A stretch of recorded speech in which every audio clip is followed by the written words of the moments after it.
Bom, e agora que nós já lemos, já grifamos, já respondemos, vamos então corrigir juntos, ok? Já fizemos aí a leitura, não é? Sobre as comunidades indígenas, sua organização, as primeiras cidades criadas no Brasil, que são São Vicente, Porto Seguro, Olinda, Salvador, Vitória e São Paulo. Essas são as 6 primeiras cidades criadas no Brasil, a partir aí de 1530, né? E aí você tem que colocar no mapa onde está localizado as cidades. Então, aqui, ó, Olinda, aqui em Pernambuco, tá? Recife, Salvador, que é aqui, ó, na Bahia, certo? Porto Seguro, também aqui na Bahia. Vitória, do Espírito Santo. São Vicente, que foi em São Paulo, e São Paulo. Então, foram 2 cidades criadas em São Paulo, tá?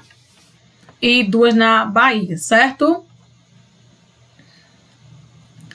Então, continuando a nossa atividade, vimos aí São Paulo em 1827.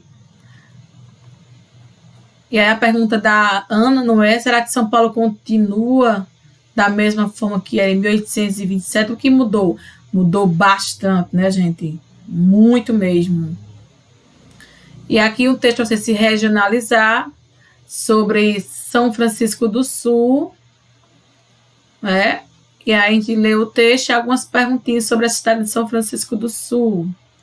Quem foram as primeiras pessoas que ocupou em que ano? Foram os espanhóis em 1553. Quem grifou, né, quem estava lendo, ficou mais fácil, né, gente? Quais são as atrações? Nós temos o quê? Esportes radicais, mercado público municipal, as casinhas antigas das ruas, da Baía de Babitonga, o Museu Nacional do Mar, na região do Porto. Nós vimos que tinha embarcações em tamanho real e em miniaturas, né, gente? Você já visitou a cidade de São Francisco do Sul? Que atração você gostaria de conhecer? Ah, tia, eu nunca fui lá não, mas se eu fosse, eu gostaria de conhecer o mercado público. Não, eu queria conhecer o Museu Nacional do Mar. Então, você é quem escolhe aqui no terceiro, tá? Na página 42, sobre as primeiras reformas, né, que foram feitas nas cidades, certo? A questão da mudança na cidade do Rio de Janeiro, né? Nós temos a organização, como foi organizada, e com o passar do tempo, essas cidades que não foram planejadas, né, tiveram que ir se organizando, se adequando às mudanças. Aí na página 43, nós vamos ver esse texto que a gente não leu, né, antes, sobre São Paulo, que foi fundado em 1554, assim como outras cidades brasileiras, passou por mudanças ao longo do tempo. Não vê quais foram as mudanças. Eles começaram a produzir farinha e criar gado em quantidade suficiente para comercializar. Vendiam também índios, olha, na época eles vendiam índios, aprisionando-os como escravos.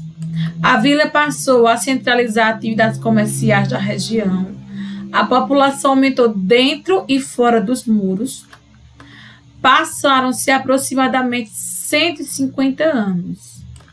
O povoado em torno das vilas começaram a ser considerados bairros. Então, os povoados, de tão grande que foram crescendo, foram considerados aí bairros. E veja, eles vendiam os índios como fossem escravos, aprisionados, naquela época, em 1554, tá, gente? É um texto de Mariângela Bueno, feito em 2004.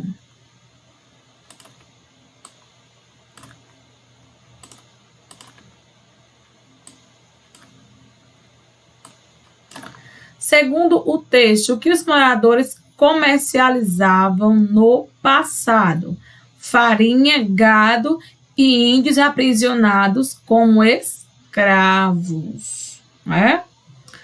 2. O que ocorreu com a população da cidade ao longo do tempo? A população fez o quê? aumentou tanto do lado de dentro como do lado de fora dos muros.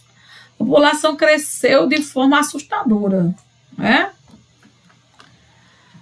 No 3, depois de 150 anos, o que aconteceu com os povoados em torno de São Paulo? Eles passaram a ser considerados o quê? Bairros da vila, né? De tanto que cresceu. E aqui é sobre São Paulo.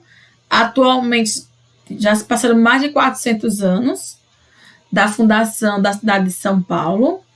Muitas mudanças ocorreram e você ir pesquisar uma imagem da cidade de São Paulo nos dias de hoje e colar nesse espaço. Eu não tenho como colar, eu não tenho como imprimir, eu não tenho livro para recortar. Simples, você colocar aí no seu celular, no seu computador, como está São Paulo hoje, você pode desenhar aqui, né, no seu espaço, os vários edifícios, prédios que há em São Paulo, tá certo? Não pode colar, mas você pode desenhar, ok? Encerramos aqui. Na próxima semana nós terminaremos o capítulo de história sobre as cidades brasileiras, ok?